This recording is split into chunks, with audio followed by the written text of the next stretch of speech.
All right, so here we are again on Saints on Cinema doing our two witnesses discussion of our spoilers filled, not filled, we're not going to reveal everything because there's not a lot to reveal, but our spoilers discussion on Ant-Man and the Wasp. And as we mentioned, it's not the most amazing movie we've ever seen. You don't have to see it in the theater to enjoy it, but it was kind of fun. But I do have a list of grievances, as always. You ready for those, Josh, or should we dive through the plot first? Let's hold on. Now, what I would say is if you haven't already, you might want to watch our spoiler-free review because we talk about some things that we're probably going to build off of here. So you should probably go back and watch that before you watch this so that way you can kind of catch up to what we've already said. Exactly. Okay, so you've got a list of grievances. Before you do that, let's just... you like to start off with the negative, Tim. Let's talk about some of the positives, okay? Okay. Well, so okay, here's what I want to do, Josh. Because you know how I'm really good with plot. I'm going to put my note card right here. I want to walk through the plot a little bit, and then I'll have my just couple of grievances at the end. First of all, I didn't hate this movie. I love this. Well, I didn't love this movie. I loved the first one. That's why I was a little bit disappointed in this one. I think, like you said in the other discussion, they did a really good job capturing the character of Paul Rudd, even all of them. Everyone was true to their characters. It was just an awkward spin on it because they dump you in the middle of the plot. He's fighting with her. They had a big falling out, and it sounds like they were involved more than just that one kiss at the end of the first movie. You don't know what happened with their relationship. It was all off camera. You don't understand the repercussions of the battle until the FBI agents have to slowly tell you. For the first 20 minutes of the movie, you're still getting all the pieces of what happened. You shouldn't have to do that. If they're going to recap a big jump like they did in Spider-Man, Spider-Man did that in the first 5-10 minutes. You were caught up with everything going on with all of his relationships and his situation, his being on call with Tony Stark and everything. You knew everything going on with him, and you could watch him do his own story. This one, it was taking forever for them to keep filling in the gaps, and I hated that. It was just obnoxious, because the last one ended on a really good, smooth transition. It was a full story arc. He, was on the good side with Pym and, Kate. And they kissed, they had their moment. He walked off very sarcastically, and then he shows her the suit in the after credit scene. You're like, oh, awesome, here we are launching in, and he goes on the side mission to join the Avengers. Okay, great. Now he's wanted by the FBI, or he's under can't leave his house arrest. And that was enough. They could have just done that, but he also has to have all this stupid tension with freaking the Pyms, and I was like, this is dumb. It didn't add to anything because they just wiped it, swept it on the rug, and they just moved on with the adventure. It was so dumb to have to stop and settle all of that. So obviously I'm not a filmmaker, but my thought would have been is they should have done something similar to what they did in Spider-Man Homecoming, where they had from Spider-Man's perspective, everything that happened with him in Civil War, which took like you said, it took about 5-10 minutes. And they could have easily added 5 to 10 minutes to this movie. It was just about 2 hours, and some of these movies have been 2.5, so it would have been easy to add 5 or 10 minutes at the beginning. Oh, I think they should have trimmed other stuff and fit that in there. Yeah. Well, regardless, they could have added that in there and then just shot to 2 years later, you know what I mean, and said, okay, and now we're seeing the aftermath, and now you're seeing now a fallout from Civil War. Like I said in our spoiler-free review, you're literally dropped right into it. Like, I was shocked that the movie was even starting. I mean, you just all of a sudden hear Michael Douglas's, Pym just talking, and then boom, you're like right into the middle of the movie, and you're like, and it's not like Professor X talking with some kind of awesome dialogue introducing you to the situation. He's just talking. It's just like a scene. It was like, wait, what? Scene of him leaving young Hope with his wife, with Janice. They're just leaving. And you know what that reminded me of? Sorry to cut you off. That was just like the Amazing Spider-Man. I was like, they just showed the little clip and him saying goodbye to his parents, and then there's a tragedy, and you can see a little bit of their childhood motives there that you see later in life. It's like it was just the exact same thing, like not done very well at all. It was just dumb. Right. So So yeah, like you said, it took 15-20 minutes for you to even kind of get your bearings on what exactly was going on. Like, you realized that him and Hope had a pretty serious relationship, it sounded like, and that because he went to Germany and did the Civil War thing, that caused a rift between him and Pym and Hope. And now you also find out he's on house arrest because of the Accord. And you know, it was funny the way he described it to the little kid. It was funny because just I like I said, Officer Wu in this, or Agent Wu, is actually a character.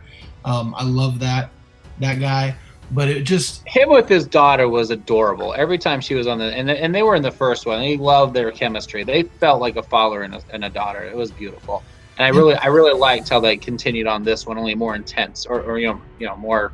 One thing that this is a little bit of a side tangent, but I thought that Paul Rudd did such a good job with that scene where he was the mother. Oh my gosh. You didn't like that? No, I did.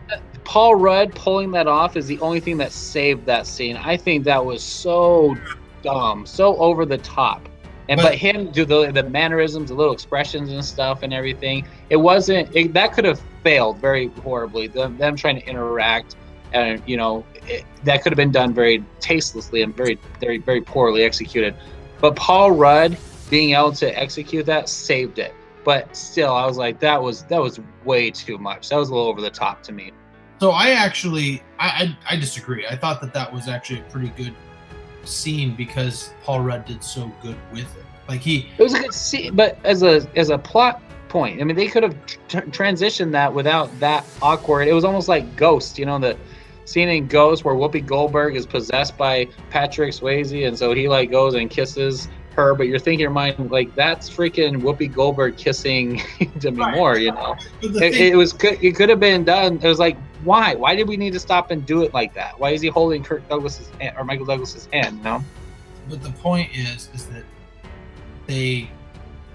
I think that they did that really well, and I think that him pulling it off made it a good scene, and it really showed his range that he could really pull that off. And I thought it was funny the way they did it too, because I thought that Michael Douglas and Evangeline Lilly both did a great job of feeling so awkward that Paul Rudd was touching their face the way that he was and doing all those things, even though they knew it was her. It was still kind of awkward. It just, the little subtleties in that were really good. But that was kind of, I think that I also kind of felt like the addition of Sonny Birch was not necessary. Like, it was like Hammer from Iron Man 2, and it was dumb. I feel like he could have just easily, I mean, unless he's going to have some sort of relevance in the plot. Yeah, maybe if he has some relevance to some bigger story, which would be fine. I mean, that actor is a pretty well-known actor, done a lot of things, so he may very well be, Simon Birch may be a part. Simon Birch, is that his name? I don't know. Sonny Birch, I'm sorry. So if he's a bigger character, I'm fine with it.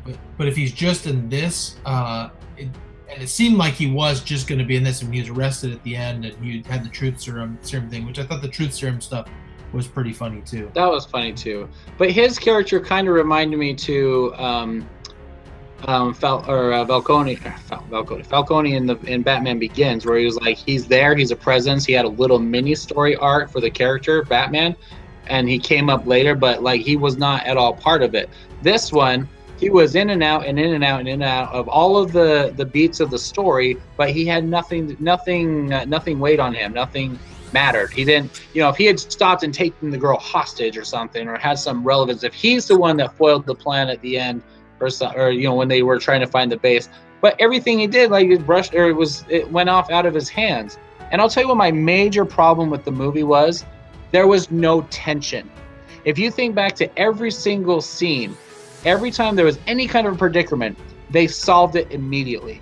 As soon as they get captured, they escape. As soon as they find the location of the building, well, they get out of there. As soon as they're hunted down when they're going to talk to Fishburne, they just walk out the back door. As soon as the guys come up with, or Hammer, that guy comes up to him on the beach and he's about to kill him, they get stunned from behind.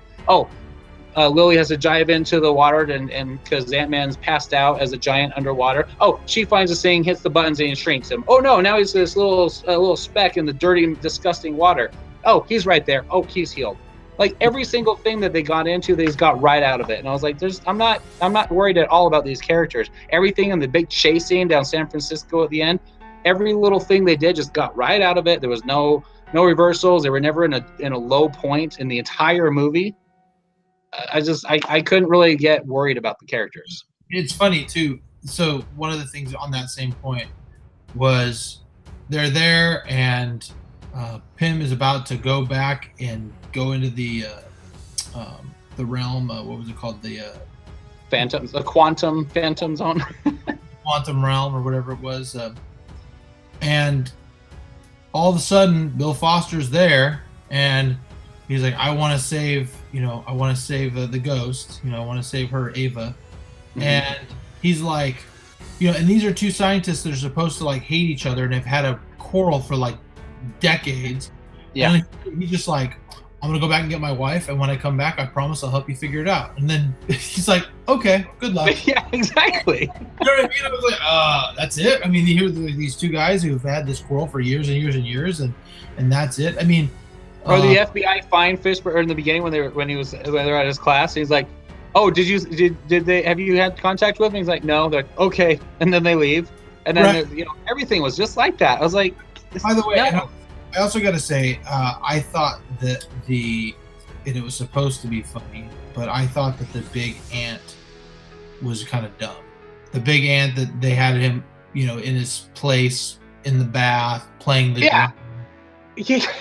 I was like, that just seemed, I was like, this is unnecessary. I mean, they could have easily just, they could have put another person in there or done a number of things, but putting an ant in there, like, just seemed like, I don't know, it just seemed, and the after just because that ant was really funny in the first movie when it like walked down the street and everything, it was really cute. So they're like, okay, now we have to really exploit that one gag that was really amusing for 2 minutes. I was actually very upset at the very end when that was the after credits scene, and I was like, that was the after credits scene. I sat here and waited for the after credits scene, and it was. You have to tell me. I feel terrible because I only saw the middle one, because the last couple movies they didn't do it at the very, very end, so I didn't even see it. What was the very, very end one then? It just went to the ant, and he was just playing the drums. That was it. Okay, well that was in the trailer, so I'm glad I missed that. Yeah, so that was really it. I mean, there was nothing special about it, and so I waited. I mean, after that awesome middle trailer or that scene. Where I was like, oh no, like when that happened, because like I said in the spoiler free review, my one question going into this was, where is Ant-Man while all of this crap is going down in Infinity War, right? Like, where is he and why is he not a part of the story? Well, now you understand he's not a part of the story because one, he's on house arrest and he's not supposed to have any contact with anybody, including Pym and Hope, and he hadn't had any conversation with Pym and Hope, and I'll come back to that in a second. But he was on house arrest, so obviously he couldn't leave and be a part of this big war. And then also, that he's not a part of it because he's stuck in the quantum realm. So that might explain why he's, not involved in it now. But that scene where they both were. It sounds like this adventure happened kind of at the same time, right? Because. They disappeared, which would have been at the same time at the end of the Infinity War movie. So, and I don't think they would have been waiting because what's her name was like, they need to go capture the Phantom Zone energy to heal the girl. It's not like they would have waited a long time for that. So it seemed like it would have been shortly after the battle. So that means Infinity War was happening kind of at the same time. So it gives you the chronology right there. That's fine. And the other thing that I thought was. It was written poorly was like the lack of worry. I mean, he had some worry with like not getting home before the FBI, but like he wakes up, he feels all of a sudden he feels something on his neck, and he wakes up and he's in a car and he hasn't left the house for 2 years. And the first thing he does is just look around and be like, "Hey, wait a minute, I'm not supposed to be here." And she's like, "Oh, relax, you took care of it." And he's like, "Oh, okay." Like, Well, I don't think he's surprised after he knows what they're kind of capable of, but yeah, that part didn't bother me. It bothered me because I was like, okay, here's this guy.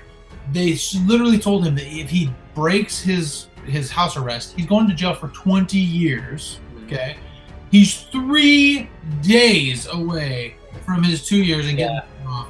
And all of a sudden, he's on this adventure, and he's like, "Oh, okay, I'll trust these people who we've had a falling out and was very angry at me and could very easily call the FBI on me." And he had a stronger reaction in the first movie when he kept turning down the job from Louise. He was just like, "No, I'm not going back to jail. I'm not going to go back to jail." He's like, he's doing everything for his daughter. You're right. He did kind of lose some of that drive. Like, he's like, "I can't ruin this. I'll go to jail for 20 years. I've got to get back to the house. I don't care what's going on." And also, Hope and Pym, they grab him, and they're obviously upset with him because of everything that happened. But they didn't seem too upset with him. You know what I mean? Like, nothing changed. Yeah. Their interactions were the exact same as they were at the end of the last movie, regardless of the infinite or the Civil War crisis. Yeah. So, I mean, I don't know. It seemed, the stakes weren't quite high enough, and they shoved so much stuff into it that it was just kind of overwhelming and hard to get it all and kind of understand. Piece it together. There was so much technological just garbage, just jargon, just crammed into the script. And he even said, "It sounds like you guys just put the word quantum in front of everything." That's how I felt about this entire script. Everything was just quantum, quantum, quantum, and we just have quantum. We have to get this quantum tube to go to the quantum phantom zone. We can get a canister of the quantum energy to help our quantum phaser girl, and we have this quantum wings, and we're going to run through the quantum bay bridge. I was like, everything was just, it was stupid, and it just wasn't necessary. The other guy was not relevant. The FBI thing was kind of funny, but that was just to set the stage so you can go on with the story. And then their heist, the first movie was a heist movie. I don't even know what this movie was about. I really don't. I could not follow. Can you explain to me who worked for who? If Lawrence Fishburne's character was an ex-scientist, apparently he was with S.H.I.E.L.D. He wasn't working with Pym when it was Pym Lab, whatever his business was in the first one. And that was the whole plot of the first one. The rivalry between Pym and whoever the bad guy was, the bald guy in the first movie, was so much more intense and so much more real than this one. In the first movie, when there was this scene when they were in the kitchen talking, and then the guy was in the next room in the study, it was like life or death. Like she was like, he'll kill him if he sees the blueprints. They had to hide the blueprints. He escaped, and then he calls her, "Where are you right now?" You were like, "Oh no, she's gonna be caught. This is serious." When he shrinks down the goat, kills the goat or the sheep, all those little moments were show the intensity of this character. Him bringing him in, pulling the gun, having the Hydra guys there, capturing Ant-Man and like in the little glass thing, and just spilling out his story. His intensity was like, no one comes out of this room, but kill everyone. Like all that stuff, it was like it was real. The helicopter sequence, killing the pilots, lasers shooting everywhere, and then falling in the ground, him almost dying and everything, then taking his daughter hostage. It was like where he was like ready to kill him to get back at him. Like everything was intense in that first movie, and it was just a heist movie. This one seemed like it was trying to be this bigger, grander thing, but like nothing meant anything. There was no weight to anything, no stakes, like you said. And that was a big disappointment for me. I was like, I can't get invested here because this is boring. This is just recycled stuff, and you're not taking time to get me invested like you did in the first movie. I felt like also that the side characters were much more intriguing than the main characters in this. I thought the Ghost was very intriguing. I thought Bill Foster was very intriguing. I wanted to know more about his story because. Well, that's my question. Who did the Ghost work for? Well, it showed video of her being a killer and an assassin and all that stuff, and then at the end she's like, "Well, I'm wanted." Who is she working for? So my understanding, based on what I saw, was Bill Foster and Pym worked together in a separate campaign in a separate laboratory than this other one, where he had this entire career developing the Ant-Man suit and then a series of missions as the Ant-Man, but somehow he had time to have this whole other career with Lawrence Fishburne. Well, no, it sounds like he and Lawrence Fishburne at the beginning of their careers worked for S.H.I.E.L.D. together, and that part of working for S.H.I.E.L.D. was dealing with Ava, who becomes the Ghost, and her abilities, and working with her, and she blames Pym. And I like also that Foster is not a true villain per se. He's just he's a hero of his own story with different He's trying to take care of her, just like Pim's trying to take care of his family. And I think that Foster kind of felt bad because he felt like he and Pim put her in the position that she was in. Pim didn't seem to really care. I found myself. I don't think Pim knew who she was, though. I found myself not liking Pim at all in this movie. Like I was kind of like, you're a jerk. You know what I mean? Like, you're a total jerk to everybody. He's maybe this is the way he's supposed to be written, but I got the impression it was like, because the ghost says when she's talking to Foster, she says, you convinced me not to kill him. Like, she was going to go and kill Pim because he was the reason why she was where she is. And he's just kind of like, okay, I don't care. I'm trying to find my wife. So that's it. Right. And Foster's good at saying, so what, you think you know everything? I mean, Pim kind of comes out not seeming like a very good guy in this. And, but I thought that interaction between Ava and Foster was very interesting, much more interesting. I also found myself caring more about Luis and his band of people than I did the main characters as well, because these three ex-cons were really funny and you want to see them succeed, and it seemed like they did. At the end of the movie, they were succeeding. Overall, it was too jumbly because it had too many working parts going on, and it was kind of hard to keep track of who everybody was. Now, I don't know who it is that Sonny Birch is working for, and maybe that's on purpose. Maybe you don't get to know that until later, who exactly are these people, because he keeps referencing this person who is a really bad person that he's trying to hook up with Hope and Pim. I'm curious to find out who that person is and who it is that he's working for. So maybe Sonny does have more to come, but he was arrested at the end. So I don't know. Now, as far as Wu, I thought he was really funny, and hopefully they'll have more of him in there. He is going to be on 3 years probation still now that he's got his 2 years up. So it'll be interesting to find out what's going on. And also, that was the other thing. The other thing was he talked about all of this. He had 2 years of house arrest and then 3 years of probation. And he said, and if you contact any of these people who are in violation of this accord, including Pim and Hope, you're going to go to jail for 20 years. And yet after this whole heist thing is over and he gets his house arrest off, he's hanging out with her and he's hanging out with them, and it's like not a big deal. They're not really concerned about it. Well, now they've patched up and he's like doing it like secretly. Maybe that's why they did their little micro machine date. I don't know. But I was confused about that too. I was like, was he including in that not talking to the Avengers? Like, what's the relationship with the government with the Avengers at that point, especially the FBI? It didn't matter, because that was just more stuff they were cramming into the story. Right. So, really, I think we've said everything that we wanted to say. I didn't. I have three more problems. Give me your 3 problems. Okay, 1. Where was everyone in San Francisco during this movie? Last summer, you took me to San Francisco. We went on one of those boats, and it was, like he even says, how do you even get a ticket in that quickly? There was no one on that boat. He gets on there on the dock. Every time they're making cars shrink and stuff, I don't mean in the end sequence. I just mean when they walk outside of his door. Oh, here's a car. It just appears. There's no one on the streets to see that. They're not trying to be inconspicuous at all. When they go on to when they're having other sequences in the action with all the traffic in San Francisco, especially down right by the bay right there, like, you can't go anywhere in that city without cars everywhere. But they're having these long stretches of like these swerving car chases and everything, and hopping off the hills and everything. Where is everyone? It made me nuts thinking about that. There's no way you could have a high-speed chase on the Embarcadero next to Fisherman Wharf. Like, it's constantly busy. There's, it's.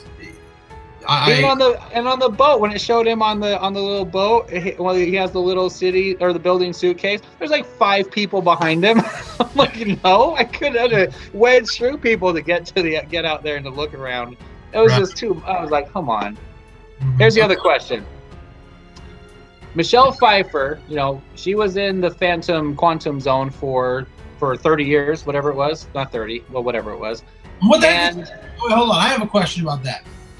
What did she eat? Yeah. My question: how did she sew together this white cloaked outfit? It's like, where did she get that? She should just be this rusty, this raggedy old costume that was holding her to be able to breathe and stuff. Remember how much she said you can't take off the helmet no matter what, but she can just hang out and walk around and everything and sew this little tunic. And then she had the gloves. You notice her glove was those new style gloves that have the fingerless gloves here, but the sleeve is also the glove for the finger hole here. That was not a style 30 years ago. Those didn't exist, but that's what she's wearing. She's kept up with the times. So the other thing about that I felt was not really super consistent either was like she really, like you said, she kept it together. For someone who'd been alone in isolation in there, first of all, Pym is there for like 3 minutes and he's going crazy. Freaking out, yeah. He's freaking out, going crazy. She's been there 30 years, and as soon as she gets back, she's like perfectly fine with addressing everything. Yeah, she's adjusted. Because you've seen the movie I Am Legend with Will. Yeah. Will. So he's been by himself for like 3, 4, 5 years or something by the time that the mother and the son come, and he has a really hard time communicating with them because he's just not used to communicating with others and dealing with it. She comes out, no PTSD, no signs of anything. She's just happy. Not looking around in amazement at this world that's so different from 30 years ago. And then she decides all of a sudden that she has the ability to heal the ghost. And the ghost was just straight gonna like destroy her, but instead she comes in and goes, "Oh no, let me just touch your head." Yeah, which is another example. Just everything's instantly solved. Yeah. So there. And how would she have figured that out? She's been in there. Even if she did absorb this power, at what point would she have utilized or seen the reactions of her with anything else? Did she come across one of those little space bugs, those little atom bugs that she like healed or something? Oh, hey, Dr. Pym, I'm not the same person you knew 30 years ago. I have this magic power I discovered. She wouldn't know any of that. Here's another thing that my thought was, and I thought about this as we were watching. Is there something that we don't know about her? She seems to be foreshadowing something there. I'm not the same person I was 30 years ago. Is she gonna turn? Is she gonna turn bad? Because it seems like something that she might do. It seems like she's so well put together. Maybe there's something that we don't know about where she's been and what she's been doing. So I think she's trying to tell us that she's no longer Catwoman, that she's now a Marvel character. Maybe that's it. And she was a great Catwoman, by the way. The best Catwoman, by the way. Well, yeah, that's not easy, or that's not hard to do. I mean, there's been some amazing Catwoman. Anyway, let's not start on that tangent. Yeah. So, just I don't know. Anyway, you had another one. Well, it's just a lot of it was that stuff. The effects, the scene at the school where he was stuck in that short version. That scene just like stopped the movie. It was dumb. There was no need for that whole scene. It wasn't that funny. It didn't look good, the effects and everything. And when he came down the stairs at the end and everyone in my theater was just laughing, "Oh, he's so funny. He's like a little kid. He ran away from the teacher." It was stupid because like he was running down the stairs, even at that size as his full grown, body, he still would have the agility to jump. I can run down stairs faster than that. If you had super-sized stairs, like you go to some museums and stuff, they have really long stairs. You can still run down the stairs. He's like holding the rail like he's like an idiot little kid. That was just done so stupid. It was like a 5-minute sequence that just stopped the movie for this, and it was just ridiculous. And it was just to have more interaction with her, and that was more opportunity for them to just have these blaring, shrinking up and down effects that just were not necessary. And I would say that I disagree. I think it was funny, and I did laugh at that, and I thought the suit not working out and him getting small and looking like a little kid was pretty funny. What I didn't like about it was they didn't really encounter any sort of real they didn't encounter any obstacles to finding the trophy, other than the fact that the trophy was taken to show and tell. Yeah, and remember that reaction. He's like, "Oh, the good news is I know where it is, but the bad news is it'll take us 30 seconds to get it. You know, it was like there was no problem. I mean, they show up there, and the only problem is the suit is malfunctioning, but it doesn't apparently seem to be that big of a problem because he only encounters like one teacher who obviously doesn't. That's right in the door. It would have been funny if he had to like fake his way down the hallway or something like that, you know? Yeah, that would have been better. There was that, but I thought that it was pretty funny him being there that pint. No, I was not checked in at that time. The other thing that bothered the last thing that was like dumb about the shrinking up and down, like you were talking about before, the part where they first show her in action in the kitchen, and they're showing the guy shooting bullets at her. No one, if you saw a bug, would you actually sit there and try to shoot a bug with a freaking gun, let alone stop and try and throw a knife or multiple knives at it? I was like, that is so dumb. In the first movie, when they first got out, before they got on the helicopter and all the ants were flying, that was a huge swarm. Yeah, in a reaction, you're going to try and shoot at him, and he actually killed Ant-Man's auntie, whatever it was. But then, no, auntie was the aunt in Honey, I Shrunk the Kids. I don't remember his. But anyway, when it's just one wasp, you're not going to sit there and try and shoot it. I don't care how good they want to make the action sequence, how they want to show her running along the side of the blade and everything. It was just so dumb. That would not be a natural reaction for anyone. Everyone, you try and swat at it or pick something up and hit it. I would never see anyone actually try to shoot a bee or something like that. It was just, oh my gosh. I was like, that was just so... such a bad excuse to try and throw in those sequences to watch her do that stuff. So, okay, so now that you've sufficiently negatived up this review, there are a few things that I thought were really good, and I think that the most important one is I felt as though I cared about all the characters, with the exception of Pym. I thought he was such a jerk that I'm just like, I hope that he gets somebody gives it to him, because he's such an egotistical jerk, which is fine if that's what you're going for. If you're going to try to make him look like he's not a very sympathetic character, they did a great job of that. But everybody else, including Foster and Ava, like I said, the ancillary characters, the ex-cons, I cared about everything that happened to all of them, and I want to see more about all of them. And I'm very interested in learning more about Foster, and I'm very interested in learning more about Mrs. Pym, and or I forgot her last name. Pfeiffer. Right. Yeah. So I want to learn more about that, and if I have a prediction, I would say that I think that there's more to her and what she's capable of than what is being portrayed. You want to know my prediction?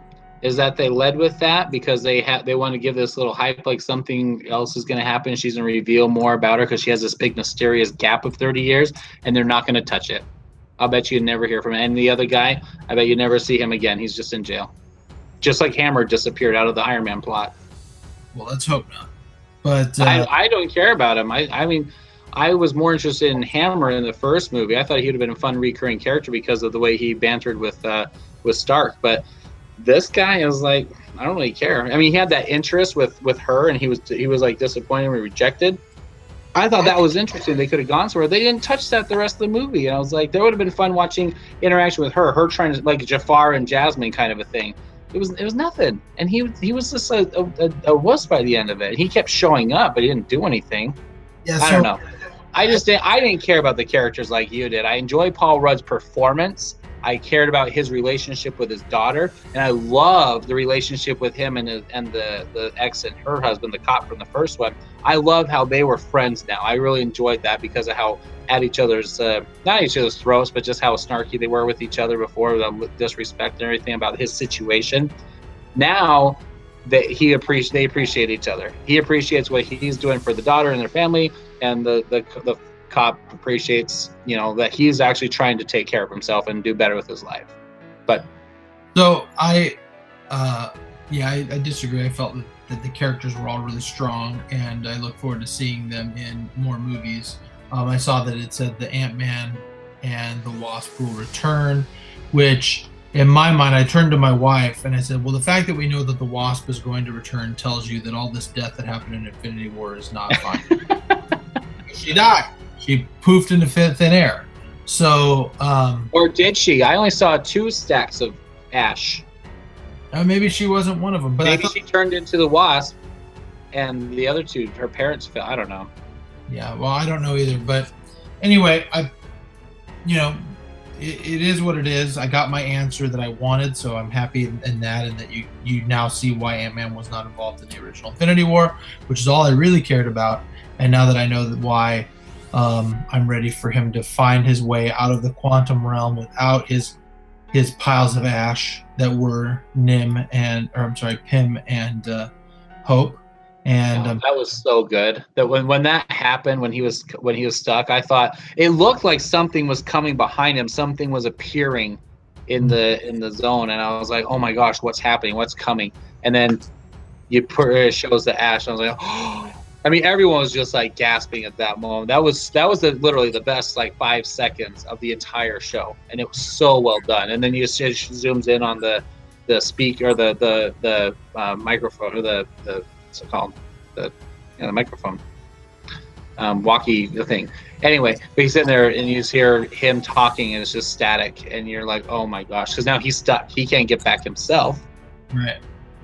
And no one knows he's there. No one knows how to work that stuff, and now they're gone. So we know they're not gone forever. Yeah. So good. So good.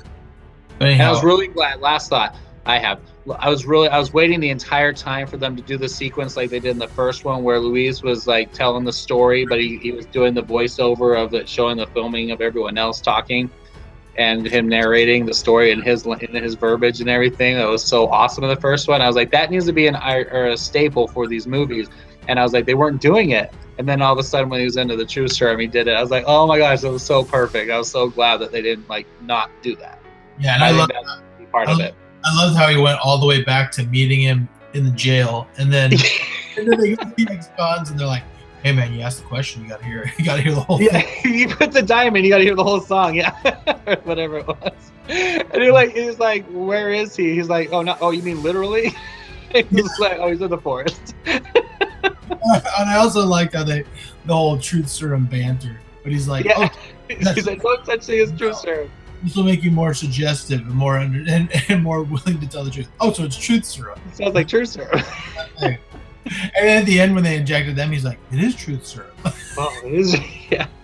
My favorite line, I think, was the part where they were walking to the lecture to hear Fishburne, and they were just wearing sunglasses and hats. And he's like, "This is not a disguise. This is just us going to a baseball game or something." Yeah.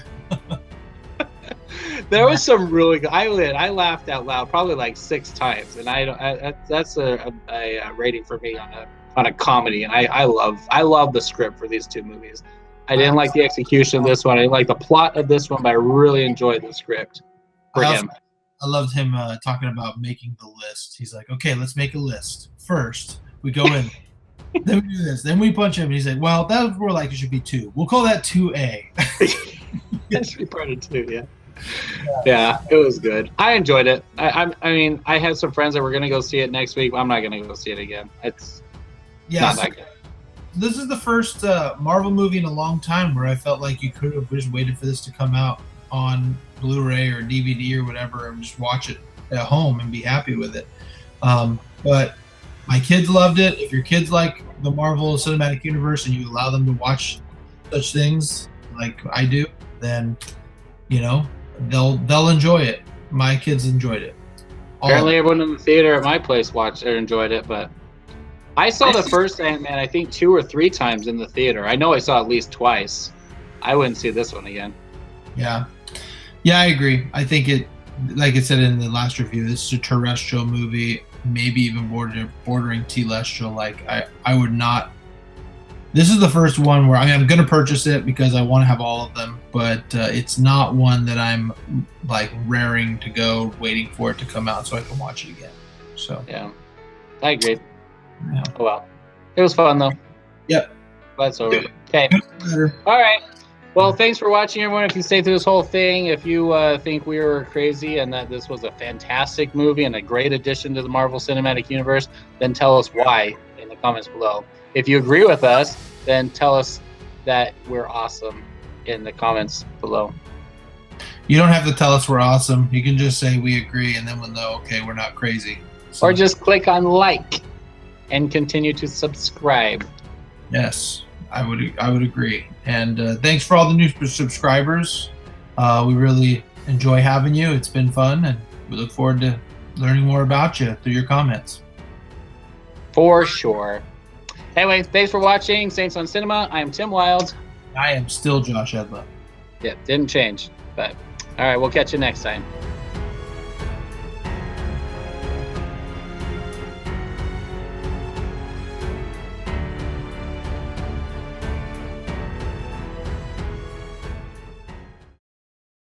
Okay. Welcome. Every time. Happens every time. I was waiting for the camera to get off you, so quit talking and quit clearing your throat and quit moving.